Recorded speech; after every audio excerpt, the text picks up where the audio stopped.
नमस्कार। जन टीवी के उत्तराखंड के इस खास बुलेटिन में एक बार फिर से आप सभी का बहुत स्वागत है।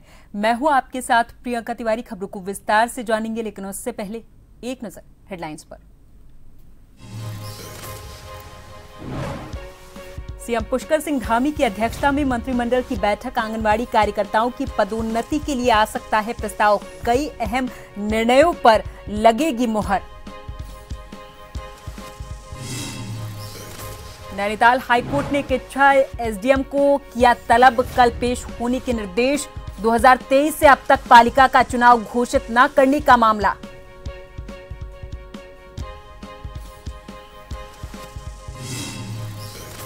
प्रॉपर्टी डीलर महेश जोशी की संदिग्ध परिस्थितियों में मौत।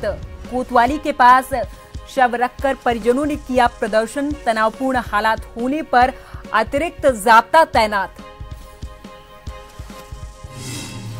काशीपुर में बिना अनुमति जुलूस निकालने और उपद्रव का मामला। पुलिस पर हमला करने वाले 7 गिरफ्तार। 10 लोगों को हिरासत में लेकर पूछताछ।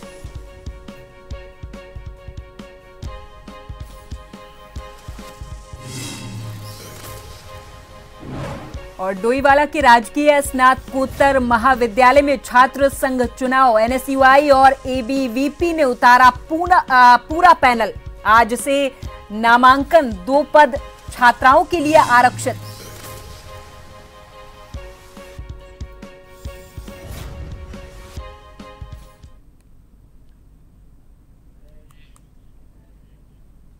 और बड़ी खबर से बुलेटिन की शुरुआत करेंगे। देहरादून में आज होगी मंत्रिमंडल की बैठक।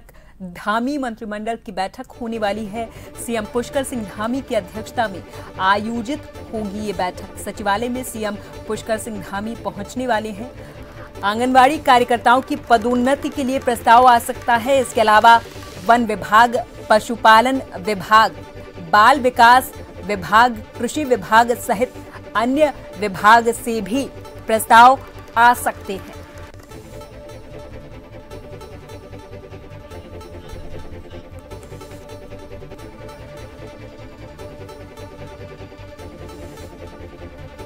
और इस पूरी खबर पर हमारे साथ देहरादून से bureau chief SN Pant ji phone line पर जुड़ गए हैं अधिक जानकारी के साथ।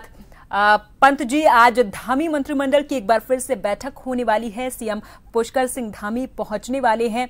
पूरी तस्वीरें किस तरीके से रहने वाली हैं, क्योंकि कहा यह जा रहा है कि कई अहम प्रस्ताव इस मंत्रिमंडल की बैठक में पास हो सकते हैं, चर्चा हो सकती है। पंत जी, उत्तराखंड कैबिनेट की महत्वपूर्ण बैठक है और कैबिनेट की बैठक में जब जब विभागों के प्रस्ताव आते हैं तो विभागों के कर्मचारियों की, विभागों के सेवा नियमावली के अंतर्गत जो आते हैं, जिनको लाभ की आवश्यकता पड़ती है, उनको लगता है कि उनका प्रस्ताव इस कैबिनेट की बैठक में आएगा। अलग अलग प्लानिंग, अलग अलग कमीशन की जो नीतिगत फैसले राज्य सरकार द्वारा लिए जाते हैं वो कैबिनेट की बैठक में ही लिए जाते हैं।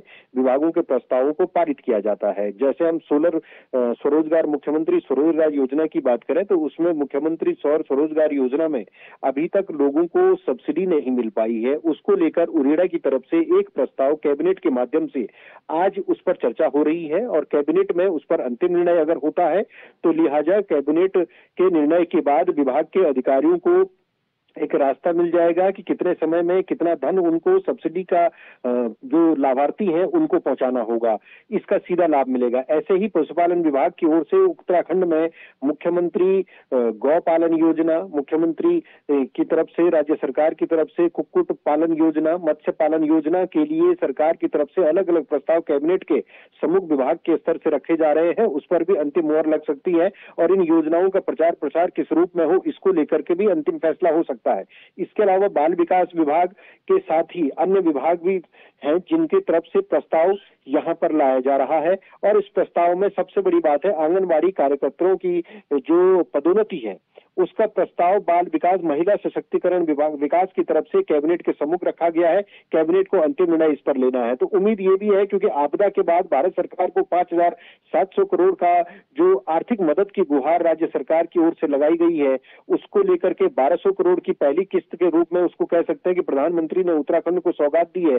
उसको लेकर के भी राज्य कैबिनेट आज अपने जो खाका तैयार किया है राजस्व विभाग की टीम ने, उसको लेकर भी कोई फैसला ले सकती। कुल मिलाकर के आज की कैबिनेट की बैठक काफी महत्वपूर्ण होने वाली है, क्योंकि उसका सीधा असर जनता पर, जब नवरात्रि का मौका चल रहा हो और सब जगह ये कयास लगाए जा रहे हो कि कैबिनेट का विस्तार भी हो सकता है कि आज ऐसी योजनाओं का क्रियान्वयन करने के लिए हरी झंडी मिल जाए जिसको धामी काफी समय से चाहते हो कि ग्राउंड पर उतारा जाए। विभागों के प्रस्ताव पर आज कैबिनेट अपना अंतिम निर्णय दे सकती है। ठीक है, बहुत बहुत धन्यवाद पंत जी तमाम जानकारी के लिए। तो आज धामी मंत्रिमंडल की बैठक हो रही है और सीएम पुष्कर सिंह धामी की अध्यक्षता में ये बैठक आयोजित हो रही है।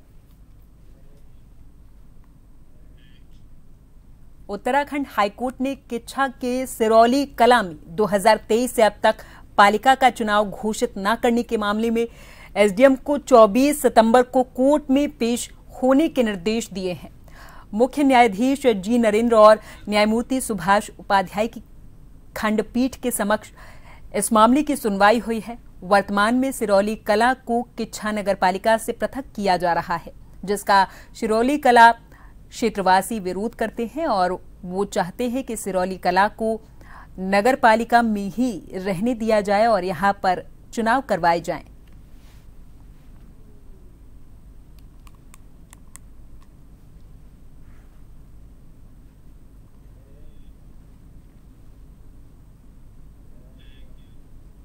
सामुदायिक स्वास्थ्य केंद्र कालाढूंगी में स्वस्थ नारी सशक्त परिवार अभियान के तहत बहुउद्देशीय स्वास्थ्य शिविर जिला स्वास्थ्य समिति नैनीताल के द्वारा आयोजित किया गया। इस शिविर का लाभ सैकड़ों लोगों ने उठाया है। शिविर में मुख्य अतिथि सुरेश भट्ट, राज्य स्तरीय ग्रामीण स्वास्थ्य और अनुश्रवण परिषद उत्तराखंड सरकार राज्य मंत्री रहे। इस दौरान सुरेश भट्ट ने कहा कि भारत सरकार के द्वारा चलाए जा रहे इस कार्यक्रम की विस्तार से जानकारी दी गई है। साथ ही टीबी मुक्त भारत अभियान के तहत टीबी मरीजों के सहयोग के लिए अधिक से अधिक लोगों को निक्षय मित्र के रूप में जुड़ने की अपील भी की गई है।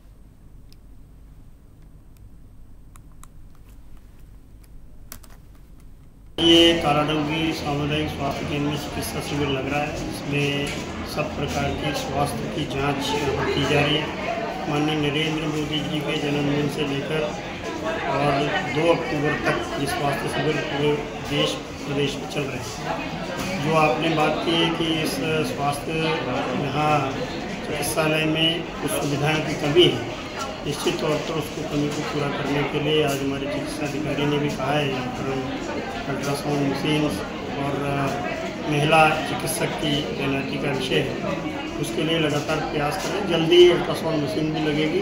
मशीन स्वीकृत हो गई है। इस महीने के लास्ट तक मेरे ख्याल से अल्ट्रासाउंड आ जाएगा। अल्ट्रासाउंड मशीन आ जाएगी तो हफ्ते में एक दिन हम व्यवस्था करेंगे। जहाँ तक बाल रोग विशेषज्ञ और स्त्री रोग विशेषज्ञ की बात है, स्त्री रोग विशेषज्ञ अभी कोटाबाग से और बाल रोग विशेषज्ञ कोटाबाग से आ रहे हैं।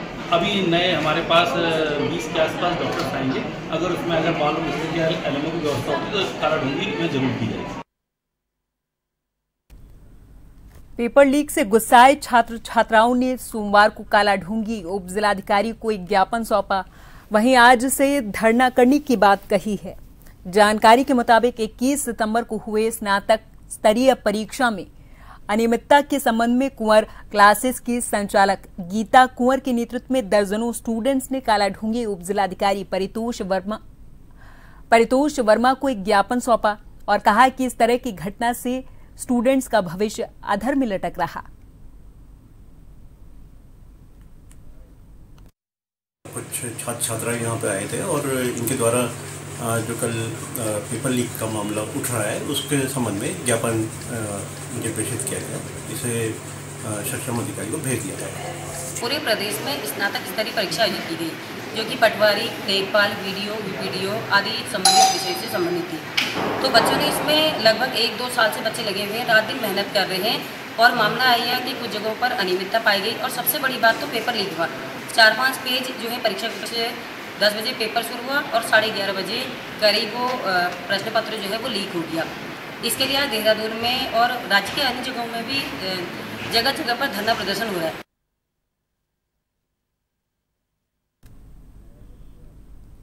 आईजी गढ़वाल पर टिप्पणी को लेकर अब पिरान कलियर क्षेत्र के बेड़पुर चौराहे पर सभी वर्ग के लोगों ने करण महरा मुर्दाबाद के नारे लगाए और पुतला दहन किया। इस दौरान एडवोकेट विनोद कुमार ने जानकारी दी और कहा कि करण महरा ने जो दलित समाज के पुलिस अधिकारी पर अनाप शनाप टिप्पणी की, इसी को लेकर सभी वर्गों के लोगों में आक्रोश है।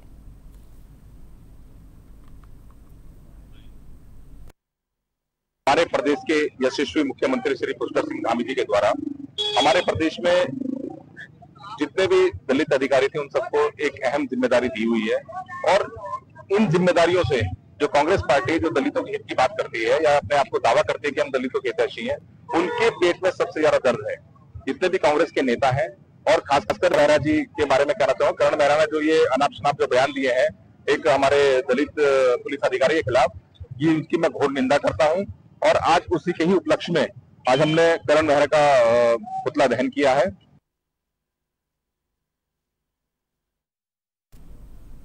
लालकुआं कोतवाली क्षेत्र के वरिष्ठ समाजसेवी और प्रॉपर्टी डीलर महेश जोशी की हुई संदिग्ध मौत से आक्रोशित लोगों ने मृतक का शव कोतवाली में रखा और धरना दिया है।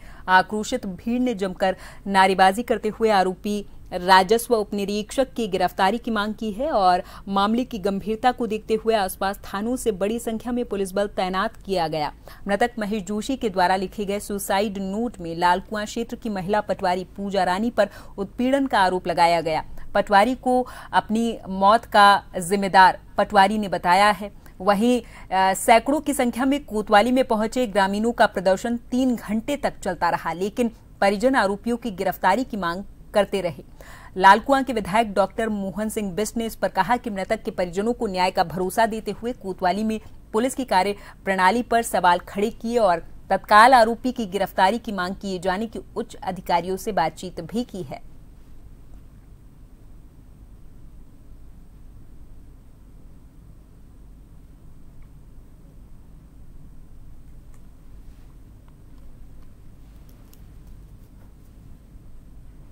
बहुत दुख का विषय है कि आज हमने एक अपने परिवार के एक सदस्य को खो दिया, क्योंकि ये जो महेश चंद्र जोशी जी थे मेरे भाई के ससुर जी थे और बहुत अच्छे सामाजिक कार्यकर्ता थे और लोगों के सुख दुख में लगे रहते थे। और बहुत दुख का विषय है कि इन्होंने यहाँ पर इन्हें सल्फास खा के यहाँ पर आत्महत्या करना पड़ा। इसका मेन कारण यहाँ की पटवारी है पूजा रानी, क्योंकि सुसाइड नोट में भी यहाँ पर लिखा गया है, उन्होंने लिखा है कि मैं इस पूजा रानी से बहुत परेशान हो गया था, इसने मुझे बहुत मेरा उत्पीड़न किया था, इसके कारण मैं यहाँ पर अपनी जहर खा रहा हूँ और मुझे इसमें न्याय देना। तो आज हम यहाँ पर बॉडी को लेकर यहाँ पर बैठे हैं, न्याय के लिए बैठे हैं। समस्त पुलिस प्रशासन यहाँ पर बैठा है, आया हुआ है और मेरा माननीय मुख्यमंत्री जी से भी हाथ जोड़ के निवेदन है कि इसमें तुरंत संज्ञान लें, क्योंकि इसमें निष्पक्ष जांच हो। जिस तरीके से पटवारी ने यहाँ पर उन्हें ऐसा दहशत में डाल के उन्हें यहाँ पर उनको आत्मदाह करने में मजबूर किया है, क्योंकि मुझे जितना मेरे संज्ञान में आया कि यहाँ पर तहसील में इस तरीके का काम होता है। अगर छोटा कोई भी गरीब व्यक्ति जाता है काम करने के लिए तो बगैर पैसों के यहाँ पर कोई भी काम नहीं होता, तो बड़े बड़े पैसे यहाँ पर मांगे जाते हैं। देखिए, ये एक सूचना हमें कोतवाली में प्राप्त हुई थी कि एक व्यक्ति द्वारा जहर का सेवन किया गया है, जिसके उपरांत उसकी मृत्यु हो गई बरेली में हॉस्पिटल में, और उसके पास एक सुसाइड नोट प्राप्त हुआ है। तो इस पे अभी जो उसके फैमिली मेंबर्स हैं उनके द्वारा हमें तहरीर दे दी गई है और इस पे हमारे द्वारा मुकदमा पंजीकृत किया जा रहा है। मुकदमा पंजीकृत होने के उपरांत हमारे द्वारा इस पर तत्काल जो भी अग्रिम कार्रवाई है वो की जाएगी। हमें इनके द्वारा जो तहरीर दी गई है उसमें यहाँ पे एक पटवारी है, उनको नाम उनका नाम आ रहा है, उनको नामजद किया गया है। तो इसमें जो भी आगे जांच की जाएगी उसके अकॉर्डिंग आगे की कार्रवाई की जाएगी। 10 बजे से उन्होंने 20 तारीख को जहर खाया और 10 से 5 बजे तक वो वहीं तहसील के परिसर में पड़े रहे। बड़ा अमानवीय व्यवहार सोचने का विषय है कि 10 से लेकर 5 बजे तक एक व्यक्ति जहर खा के तहसील परिसर में पड़ा है और तहसील परिसर के अंदर उसको कोई उठाने वाला नहीं है। तो ये बड़ा गंभीर चिंता का विषय है। हम इसमें जो है मुकदमा तो यहाँ हम लोग दर्ज करा ही रहे हैं और इसकी एक विशेष इंक्वायरी की भी मांग कर रहे हैं कि कैसे एक आदमी तहसील के अंदर जहर खा के 10 से 5 बजे तक पड़ा था और उसको उठाने के लिए किसी ने जहमत नहीं उठाई। एक प्रकरण यहाँ दुखद घटना घटित हुई है और जिस व्यक्ति की डेथ हुई है उन्होंने अपने सुसाइड नोट में एक जो हमारी लेखपाल है उस पर एलिगेशन लगाए हैं। तो तहरीर भी आ गई है और FIR भी लॉन्च हो गई है और उसको हमने सूचना भी दे दी है और पुलिस को भी बता दिया है कि वो थाना पहुँचाए, चाहे यहाँ पे आए चाहे जो हमारी कोतवाली जो हल्द्वानी है पूछताछ के लिए। तो उनको सूचना दे दी है। हमने जो SDM जो आपका काला डूंगी है उसको लगा दिया है, मेरे ख्याल से न्यायिक है वो जो रेखा कोहली है, उनको लगा दिया है कि उनसे एक बार संपर्क कर लें और उनको भी सूचना दे दी है, संबंधित लेखपाल को भी सूचना दे दी है। और इस पूरी खबर पर हमारे साथ लालकुआं से हमारे संवाददाता मुन्ना अंसारी अधिक जानकारी के साथ फोन लाइन पर जुड़ गए हैं। मुन्ना, पटवारी के ऊपर आरोप लगे हैं कि उन्होंने उनकी वजह से, उनके उत्पीड़न की वजह से एक प्रॉपर्टी डीलर ने सुसाइड कर लिया। सुसाइड नोट बरामद हुआ। आक्रोशित लोग परिजन आक्रोशित लोग और परिजन अब हंगामा कर रहे हैं और न्याय की मांग कर रहे हैं। मुन्ना, पूरे मामले पर विस्तार से जानकारी पहुंचाइए। जी हाँ, बताना चाहेंगे प्रॉपर्टी डीलिंग का काम करने वाले लालकुआं में महेश जोशी, जो कि ये तहसील लालकुआं में अक्सर आया जाया करते थे प्रॉपर्टी डीलिंग के काम से अपने जमीनों पे, लेकिन अचानक बीते दिनों पूर्व अपनी गाड़ी में बेसुध हालत में पाए गए, जिनको देखकर वहां पर तहसील कर्मी और सभी लोगों ने, वहां पर स्थानीय निवासियों ने उनको आनंद फानन में हल्द्वानी के सुसुदा तिवारी अस्पताल में भर्ती कराया है। लेकिन वहां पर स्थिति को बिगड़ती देख वहां से उनको रेफर कर दिया गया राममूर्ति भोजीपुरा राममूर्ति चिकित्सालय में, जहां उनका उपचार के दौरान निधन हो गया। निधन होने के बाद लगातार तरह तरह के कयास लगाए जा रहे थे कि आखिरकार क्या ऐसी बात आ गई जो उन्होंने ऐसे आत्महत्या जैसे कदम उठाना पड़ा। जिसके बाद जब जांच की गई तो उनकी गाड़ी में एक जो सुसाइड नोट बरामद हुआ, जिसमें साफ तौर पर लिखा गया था कि मेरी मौत का जिम्मेदार लालकुआं की पटवारी है पूजा रानी, उनका नाम उस पर दर्शाया गया है साफ तौर पे। जिसके बाद पुलिस ने जांच शुरू कर दी, लेकिन उसके बाद यहाँ परिजनों ने जो है उनका शव कोतवाली में रखकर और प्रदर्शन शुरू कर दिया है। बड़ी संख्या में यहाँ पर क्षेत्रवासी भी पहुंच गए और जनप्रतिनिधि भी, लालकुआं के विधायक और आधा दर्जन लगभग ग्राम प्रधान भी यहाँ पर पहुंच चुके। तो यहाँ पर स्थिति बिगड़ती देख यहाँ पर भारी पुलिस बल भी तैनात कर दिया गया और आसपास के सभी थानों से पुलिस भी बुला ली गई। तो काफी उसको समझाने का लोगों को प्रयास किया गया है, लेकिन कोई भी वो बात मानने को तैयार नहीं थे। उनका साफ तौर पर कहना था आक्रोशित लोगों का कि इसको वो जब तक गिरफ्तार नहीं किया जाता है, आरोपी का नाम जब साफ तौर पर उसमें खुले तौर पर या पर सुसाइड नोट में लिखा है तो उनको गिरफ्तार किया जाए। लेकिन कुछ अड़चने आ रही थी पुलिस के सामने, जिसके बाद उसकी गिरफ्तारी नहीं हो पा रही थी। जिसके बाद यहाँ पर 3 घंटे तक लगातार यहाँ धरना प्रदर्शन कोतवाली परिसर में चलता रहा, जिसके बाद यहाँ पर आखिरकार पुलिस ने उनको पूछताछ के लिए उसको हिरासत में लिया। हिरासत में लेने के बाद ही लोगों का गुस्सा शांत हुआ और शव को जो उठाकर यहाँ से ले जाया गया। तो यहाँ पर यह पुलिस जो है उसमें मुकदमा पंजीकृत कर दिया गया है पूजा रानी के खिलाफ और पूरे मामले की जो है गहनता से जांच की जा रही है कि आखिरकार क्या कारण रहा है और उनपे जो आरोप लगाए गए हैं पटवारी पर कि इन पे उत्पीड़न के, तो पूरी मामले में आखिर क्या है, पुलिस इसमें पूरी तरीके से तहकीकात करते हुए इसमें जांच कर रही है। जी धन्यवाद मुन्ना तमाम जानकारी के लिए। तो अब देखना ये होगा कि पुलिस इस पूरे मामले पर क्या कुछ करती है और किस तरीके से अन्य खुलासे होते हैं।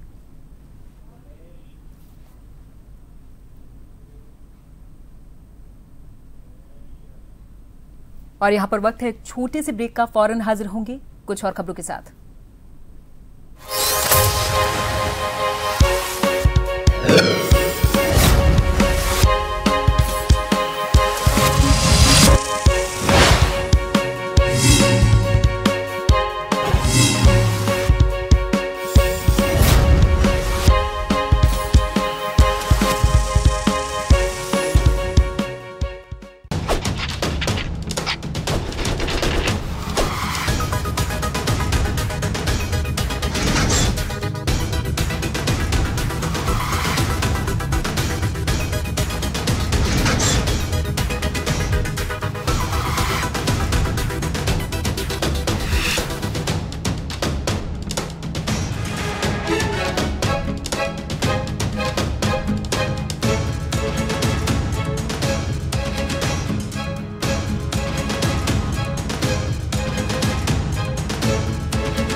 ब्रेक के बाद एक बार फिर से आप सभी का बहुत स्वागत है। लोहाघाट के गोरखा नगर में 25वें मां दुर्गा महोत्सव का लोहाघाट के विधायक खुशहाल सिंह अधिकारी ने दीप प्रज्वलन कर शुभारंभ किया है।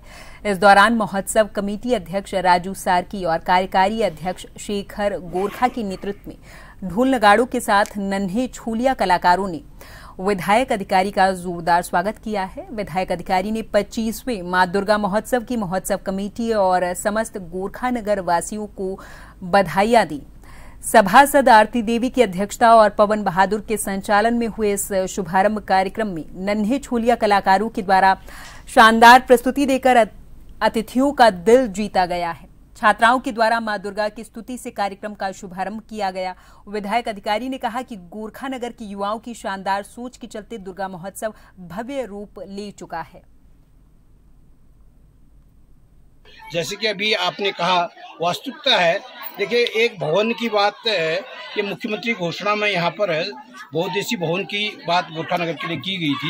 ये बड़े दुर्भाग्य की बात है, माननीय मुख्यमंत्री जी की घोषणा, और उसमें भी आज तक 2 साल तक कोई कदम न उठाना। ये बस बात समझ में नहीं आती कि किस प्रकार का भेदभाव एक ही प्रदेश में लोगों के साथ हो रहा है। काशीपुर के बांस फोड़ान क्षेत्र में सोमवार रात उस समय तनाव की स्थिति बन गई जब अली खां चौक पर नदीम अख्तर नामक एक युवक ने बगैर प्रशासनिक अनुमति के करीब 400 से 500 लोगों की भीड़ के साथ एक धार्मिक सभा और जुलूस निकाला। आई लव मोहम्मद के नारे लगाते हुए पोस्टर और बैनरों के साथ अचानक निकाले गए इस जुलूस पर जब पुलिस टीम ने मौके पर पहुंचकर रोकने का प्रयास किया तो भीड़ उग्र हो उठी और पुलिसकर्मियों पर लाठी डंडों और पत्थरों से हमला बोल दिया। घटना की सूचना मिलते ही वरिष्ठ पुलिस अधीक्षक मणिकांत मिश्रा ने घटनास्थल का निरीक्षण किया है और सीसीटीवी फुटेज, मोबाइल वीडियो की जांच करके उपद्रवियों की पहचान कर गिरफ्तारी सुनिश्चित करने के निर्देश दिए। एसपी काशीपुर अभय सिंह और सीओ दीपक सिंह के नेतृत्व में विशेष टीमें गठित की गई। पुलिस ने कार्रवाई करते हुए मुख्य आरोपी नदीम अख्तर को गिरफ्तार कर लिया है। अब तक कुल 7 उपद्रवियों की गिरफ्तारी हो चुकी है जबकि 10 अन्य को हिरासत में लेकर पूछताछ जारी है। अनुमति एक जुलूस निकाला गया जिसमें करीब 400 लोग शामिल थे, जिससे यातायात की और कानून व्यवस्था की समस्या उत्पन्न होने लगी। पुलिस ने स्थिति को नियंत्रण में लाने के लिए और कानून का पालन कराने के लिए निर्देश दिए, लेकिन भीड़ ने पुलिस पर हमला किया और सरकारी वाहन को क्षतिग्रस्त किया। पुलिस टीम ने तुरंत कार्रवाई करते हुए संबंधित धाराओं में अभियोग पंजीकृत किया और घटना के मास्टरमाइंड नदीम अख्तर और 7 अन्य उपद्रवियों को गिरफ्तार किया तथा 10 अन्य को भी हिरासत में लिया है, जिनसे गहन पूछताछ की जा रही है। डोईवाला की शहीद दुर्गा मल्ल राजकीय स्नातकोत्तर महाविद्यालय में छात्र संघ चुनाव की प्रक्रिया बीते रोज से शुरू हो गई, जहां एनएसयूआई और एबीवीपी ने पूरा पैनल चुनावी मैदान में उतारते हुए चुनावी जंग का आगाज कर दिया। जहां एनएसयूआई ने अध्यक्ष पद पर गौरव सिंह बिष्ट को चुनावी मैदान में उतारा तो वहीं एबीवीपी ने अमित कुमार पर दांव खेला है। आज से चुनाव पत्र नामांकन किया जाएगा। छात्र संघ चुनाव अधिकारी डॉक्टर एसएस बलूरी ने इस पर बताया कि चुनाव प्रक्रिया चुनाव की अधिसूचना जारी होने के साथ शुरू हो गई, जो कि आगामी 27 तारीख तक, जब तक चुनाव परिणाम घोषित नहीं हो जाते तब तक जारी रहेगी। इस बार छात्र संघ में 2 पद छात्राओं के लिए भी आरक्षित किए गए, जिससे महिला प्रतिनिधित्व को बढ़ावा मिलेगा। हमारे जो अधिसूचना जारी होने के साथ ही प्रारंभ हो गई है और यह प्रक्रिया 27 तारीख तक, जब तक अंतिम परिणाम नहीं आता, छात्र संघ शपथ ग्रहण समारोह नहीं होता, तब तक चलेगा 27 तारीख तक। और पूरे जो छात्र संघ के चुनाव लिंग 2 समिति के अनुसार श्रीदेव सुमन विश्वविद्यालय के नियमानुसार ही संपन्न होंगे। हमारा जो मेन मुद्दा ये है कि जैसे कि आप सबको पता है कि साल 2015 में हमारे यहाँ बीकॉम और बीएससी आई थी और रूल बुक के मुताबिक तो 3 साल के अंदर अंदर हमारे यहाँ एमएससी और एमकॉम की सुविधा, मतलब क्लास की सुविधा हो जानी चाहिए थी, जो अभी तक नहीं हुई है। हमारे जो एनएसयूआई के छात्र थे सीनियर, उन्होंने अनशन करा था यहाँ पर कि हमारे जो एमकॉम और एमएससी की सीटें हैं वो क्लासेस हैं वो जल्दी शुरू हो जाए। और मुद्दे बहुत सारे, जैसे एनसीसी है। एनसीसी हमारे सीनियर छात्रों ने, एनएसयूआई के छात्रों ने बहुत कोशिशों के बाद, बहुत अनशन करने के बाद तो एनसीसी आई थी हमारे कॉलेज में और कुछ हमारे प्रशासन की गलतियों की वजह से वो एनसीसी की रामलीला कमेटी के द्वारा रामनगर रोड पर रामलीला मैदान में पायते वाली रामलीला के दौरान बीती देर रात सीता स्वयंवर का आयोजन किया गया। इस मौके पर रामलीला देखने आए दर्शकों ने सीता स्वयंवर के मंचन का जमकर लुत्फ उठाया है। इसके साथ ही नगर में राम बारात शोभा यात्रा का आयोजन भी किया गया। राम बारात शोभा यात्रा में काशीपुर की जनता ने बढ़ चढ़कर हिस्सा लिया और श्री राम बारात के बाराती बने। काशीपुर की सड़कों पर गाजीबाजी के साथ निकाली गई श्री राम बारात शोभा यात्रा में भगवान गणेश की झांकी के अलावा मां सरस्वती की झांकी, राधा कृष्ण रथ में सवार भगवान राम और लक्ष्मण और उनके गुरु की झांकी आकर्षण का केंद्र रहे। श्री राम बारात शोभा यात्रा श्री रामलीला मैदान रामनगर रोड से शुरू होकर महाराणा प्रताप चौक, नगर निगम रोड, मीन बाजार होते हुए वापस रामलीला मैदान जाकर समाप्त हुई है।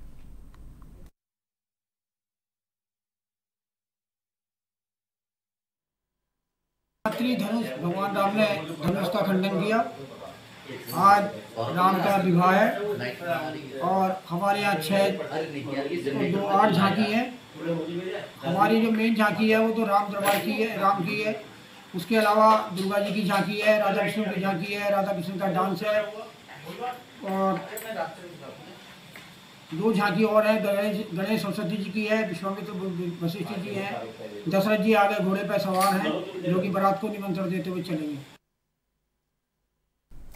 देहरादून से अगली खबर, जहां पर उत्तराखंड के मुख्यमंत्री पुष्कर सिंह धामी ने बड़ी सौगात दी है उत्तराखंड वासियों को। दरअसल जानकारी दे कि मुख्यमंत्री पुष्कर सिंह धामी ने जनपद उत्तरकाशी के विकासखंड नौगांव के ग्राम तानुलका में न्यायिक विभाग के टाइप 2 के 6 आवास और पहुंच मार्ग के निर्माण कार्य के लिए 2.49 करोड़ रुपए की धनराशि स्वीकृत किए जाने का अनुमोदन प्रदान किया है। मुख्यमंत्री ने नाबार्ड वित्त पोषण से संबंधित विभिन्न जनपदों के अंतर्गत सिंचाई विभाग की 25 योजनाओं के लिए 69.13 करोड़ की धनराशि स्वीकृत किए जाने का अनुमोदन प्रदान किया है।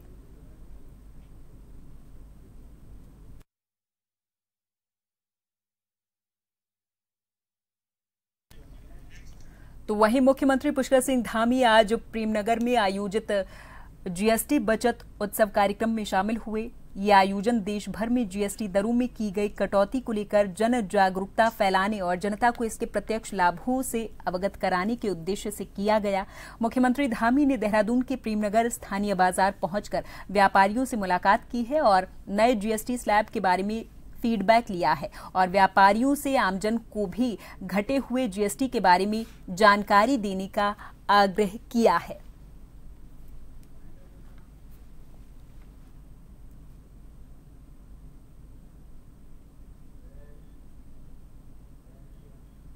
और इसी के साथ इस बुलेटिन में फिलहाल के लिए मेरे साथ बस इतना ही। आप देखते रहें जन टीवी। नमस्कार।